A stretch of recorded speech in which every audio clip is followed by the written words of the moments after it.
好耶，又来给各位做大冒险的视频啦！万众瞩目的仆人阿雷奇诺终于是上线啦！屏幕前的你已经抽到了阿雷奇诺吗？或者说是想先看完我的视频，看看它的强度如何，再决定要不要抽呢？那不管怎么样，我先摆一个6命的仆人在这儿，让你吸一吸。祝屏幕前的所有小伙伴都能欧气满满，一发入魂哦！视频的开头，我先给各位做一个初步强度总结。仆人是一个在输出角色赛道上非常高的角色，但是有一个前提，仆人要带上这个专属圣遗物4件套，才能达到天花板级别的输出。在这里大家要注意，今天只是仆人刚刚上架的第1天，所以网上很多视频大部分只是天赋666，然后只带了决斗士4件套或者余响4件套来作为下位替代进行实战的仆人。如果大家遇到这样的录屏呢，拿来参考是没有什么问题的，但是我个人建议大家不要拿这种纯过渡期的仆人的伤害去带节奏，或者被带了节奏。总之，我的这一期视频会让大家了解仆人的输出是非常高的，大家看下去稍安勿躁。但是虽然它的输出达到了天花板级别，它并不代表仆人所有方面就是天花板了。仆人有一点是需要大家注意去解决的，那就是它的生存压力还挺大的。总结下来，0命的仆人输出非常高，而且完全不吃充能，唯一的缺点那就是脆，可以总结为最纯粹的玻璃大炮。做完了强度小结，我再给屏幕前各位游戏理解比较苦手的新手玩家详解一下仆人的各种技能机制。当然，如果屏幕前的你是元神高手，想要节省时间跳过这一段的话，可以直接跳转到视频的5分10秒后。首先，我们先来讲它非强化形态下的普攻。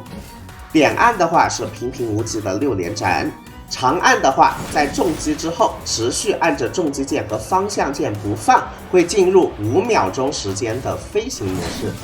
很多小伙伴说这一个飞行模式可以用来爬山，但是我实操了一下，发现如果山体的坡度太陡就爬不上去了。所以这一个飞行模式的正确用法是：1可以用来攀爬并不是很陡峭的山脉；2很帅，可以用来当做屏幕前的你的春梦素材。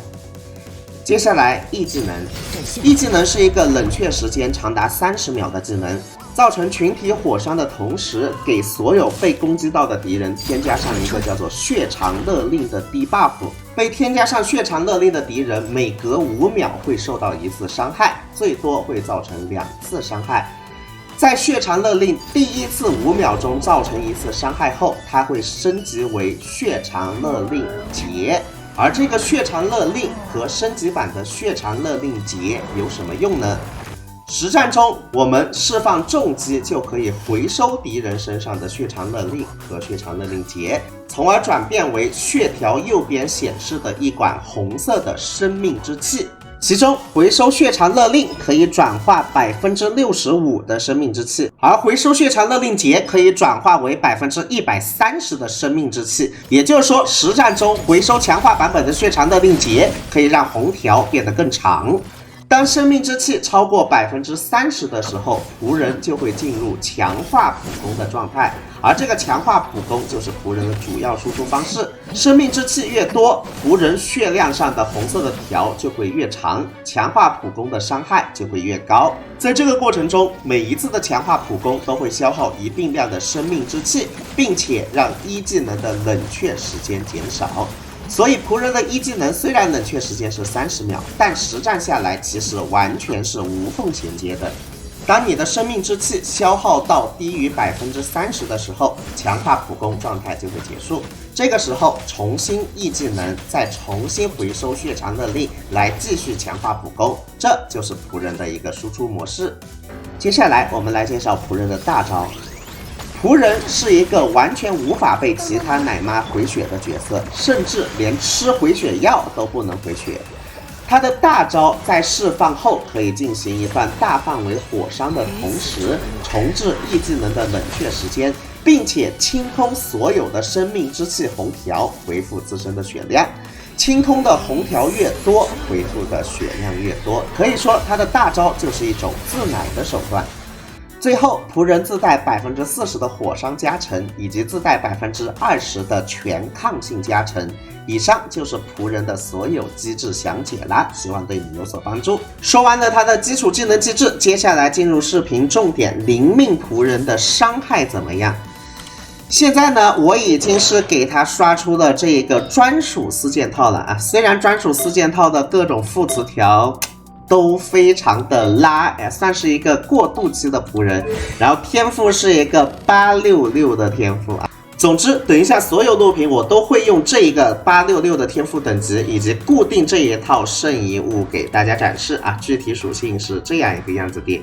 我们先来看一下0+1的仆人实战中伤害怎么样吧。先来给大家展示一下完全不上任何拐的情况，仆人的伤害是怎样的。没有上任何拐啊，一枪大概平均在25000左右。那生命之气降下去的话，一枪就是2万不到了，这是一个伤害。现在我们给仆人上拐，先用钟离队伍进行演示。来，钟离加云锦队，班尼特点赞。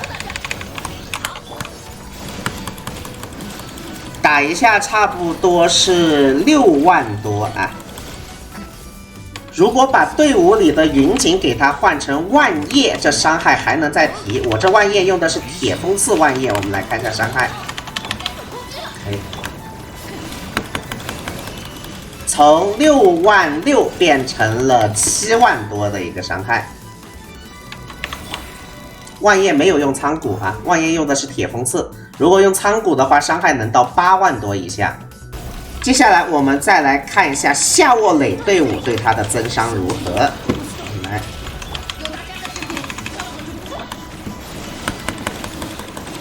有一说一啊，夏沃磊队伍的增伤能力呢，比起刚刚2个队伍的增伤能力还稍微偏低一点。同时，这个夏沃磊队伍对比刚刚2个钟离队伍呢，还有一个痛点，我的整体队伍会变得非常脆。由于夏沃磊不能奶仆人，仆人只能自奶啊，但是仆人自奶一下又并不能给自己奶满啊，这个队伍就会变得非常危险。如果你上夏沃磊队伍的话，容错率就会变得很低。所以在配对方面，我强烈建议能给仆人带一个盾就给仆人带一个盾，最佳选择就是钟离啊。当然你也可以说你是什么手法大佬，敌人完全摸不到你的，那你当我在放屁。但是如果你只是一个普通玩家，仆人带一个盾是很刚需的。说完了钟离云锦、钟离万叶还有夏沃磊的配对，我们再来看一下传统蒸发队。有一说一，传统蒸发队的伤害也很高啊，但是传统蒸发队有一点，那就是它并不能保证全程蒸发。根据个人实战经验，仆人在实战中的蒸发率在40%左右啊，就你打3轮18下，大概能触发7到8次蒸发。不知道大家对这个蒸发率是否满意呢？看完0+1的伤害，我们再来看一看0+0的伤害。现在我仆人带的是精炼1阶的护魔之杖，来万叶管一下，护魔之杖打一下是66000左右的伤害啊，毕竟护魔之杖还要亏很多暴击率呢啊，这个大家做一个参考就好。当然本期视频也不可能把所有武器一个一个录屏给大家看啊，所以我在这里直接给大家说我的实战结论吧。最佳选择当然是赤月之行，能够超过其他5星武器10%到15%左右的输出。如果没有赤月之行，首推合仆渊、护魔、西灾、传讲以及钟离的冠红之术，这5把武器都差不多。当然如果你什么5星枪都没有的话，4星枪里决斗之枪非常香，决斗之枪能大大的降低它圣遗物的压力。没有决斗之枪的话，黑岩刺枪也是我比较推荐的。说完了武器，接下来圣遗物推荐环节。圣遗物100%是带异响断章4件套，整体可以超过决斗士还有余响套15%左右。但是考虑到目前你还暂时没有断章4件套啊，下位替代可以用余响套和决斗士套来代替。至于杀肯定是带攻击力，头肯定是看情况带双爆。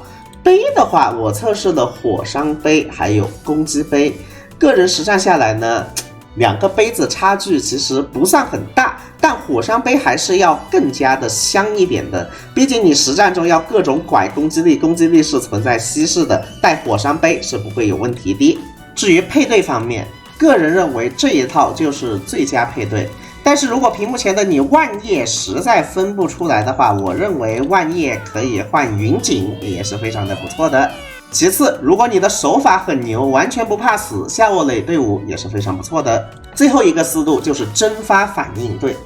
那什么时候你应该上蒸发反应队，什么时候应该打火伤直伤呢？我的评价是，如果你的那一个水系角色的输出很高，比方说你的夜兰烈度很高啊，那你就上蒸发反应队，总体伤害是要比纯火伤要更厉害的。但是如果你另外一个角色是一个行丘，甚至行丘都还没有6命，是一个烈度很低的行丘，那总体伤害打出来是不如直接上万叶和云锦的啊，毕竟它的蒸发率不是100%的蒸发率，只能蒸发40%左右。所以我建议屏幕前的你看自己水系角色的练度来决定要不要上蒸发队。最后你可能要问，那夜兰和行丘能不能换弗宁娜？我个人不是很建议啊，为什么？因为仆人本身就脆，你还上一个弗宁娜增加它的脆度，容错率非常的低。对了，刚刚所有的录屏都是从0开始攒生命之气，但是其实仆人是可以提前攒满生命之气再去打各种 BOSS 副本的。我们来看一下攒满生命之气的0命仆人的伤害是多少，来一下14万，看见没有？比起0生命之气，这个伤害可以说是提升的70-80%了。0+1的仆人一波下来居然打了罗基艾薇尔森60%的血量，恐怖如斯。给0命的仆人做一个总结吧啊，他就是当前版本所有角色里的输出天花板，没有之一，纯纯的一个输出数值怪啊。但是它没有短板吗？当然是有的啊！就像我之前就说了，它非常的脆，队伍里不带盾的话很容易暴毙的。除了比较脆以外，对群能力呢也只是一个普通对群能力级别啊，只能打面前的一群怪，屁股后面有怪的话是打不到的啊。总之大家反正理解一下意思就行了。看完了前12分钟，是不是感觉0命的仆人也很顶了？那接下来命做展示环节，1命。强化普攻提升的伤害进一步提高，提高值为100%，并且在强化普攻状态下进行普攻或重击时提高它的抗打断能力。你们知道这个1命的提升有多逆天吗？逆了个大天！先来看它的伤害提升，这是0命仆人的一个伤害，第一发37000，最后一发32000。接下来是1命的仆人一个伤害，第一发52000，最后一发41000，直接提升30%到40%。你以为这就完了吗？这是0命仆人的一个抗打断。实战过程中，基本上人人都能打断你啊，那种能击飞你的，基本上就把你的普攻打断了。而这是1命仆人的一个抗打断。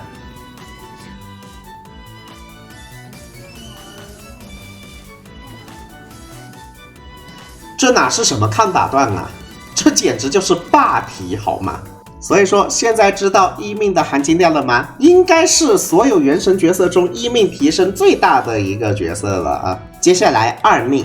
2命有3个效果，第一个效果，血长勒令直接可以变成血长勒令结，不需要再等5秒钟啦。但我个人觉得这第一个效果其实稍显鸡肋，因为你在游玩的时候一般是仆人先E完之后，切出其他角色上拐，上完所有拐之后再切回仆人回收血长勒令，这个时候血长勒令一般就已经进化了，所以说这5秒钟不存在浪费不浪费的。而2命最大的含金量在于它剩下2个效果，第一个可以让仆人获得持续15秒钟的20%全体抗性，第二个，它回收血长勒令结的时候可以造成一次攻击力900%的火元素伤害。这个900%的伤害是多少呢？我们来看一下。好的，回收就裸伤都有7万多了。那我们把拐上给这个伤害，它会变成多少呢？我们再来看一下。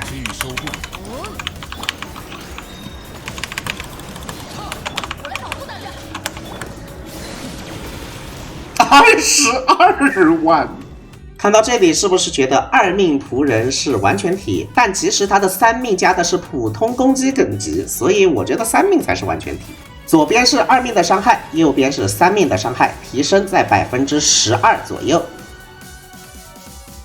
4命，仆人回收血肠勒令时，大招的冷却时间缩短2秒，并为它回复15点的元素能量，此效果10秒钟触发一次。个人感觉4命是比较鸡肋的，为什么这么说呢？因为实战过程中，阿雷奇诺基本上是不开大的，他的大招只有在等他的血量降到非常低的时候，才用它来开大回血，大家明白吗？开大并不能造成多少伤害，还会一次性清空你所有的红条。这其实是非常亏的啊，所以以此类推的话，5命的提升，它是提升大招伤害，也是比较鸡肋的。我们直接看它的6命，6命可以让大招的伤害提升生命之气百分比的700%，点了6命之后，大招就有用了。同时，阿雷奇诺的暴击率提升10%，暴击伤害提升70%。我们点起来看一看。来看一下6命这个核爆伤害的裸伤是多少啊？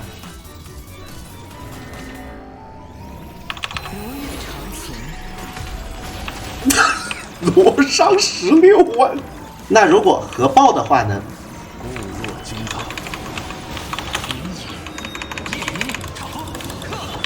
来，核爆61万啊！除了核爆以外，我们也可以看看6命普攻的输出，就单人就打出了一发7万6万左右的伤害，并且6命它还有一个特效，那仆人的左肩上是长了一个翅膀的，它有一个持续20秒钟的特效。最后6命的仆人如果给他上满拐，他的伤害会有多么恐怖呢？我们来看一下，打伊索忒啊。伊索忒好像是300万血量是吧？无所谓的。OK， 好，伊索忒没了啊。那我大招的核弹都还没放呢，你就倒下了？给仆人做一个总结吧，还是那句话，在输出层面，不管是0命、1命到6命，它都是所有角色中的天花板啊。但是呢，还是太脆了。至于如果你要给他拉练度的话，个人建议优先1命，1命结束后抽专武，专武结束之后抽2命啊。至于剩下的命座，我个人觉得2+1其实就是完全体了，0+0也完全够用啊。以上就是仆人的详细测评，希望对你有所帮助。最后祝你欧气满满，身体健康，886。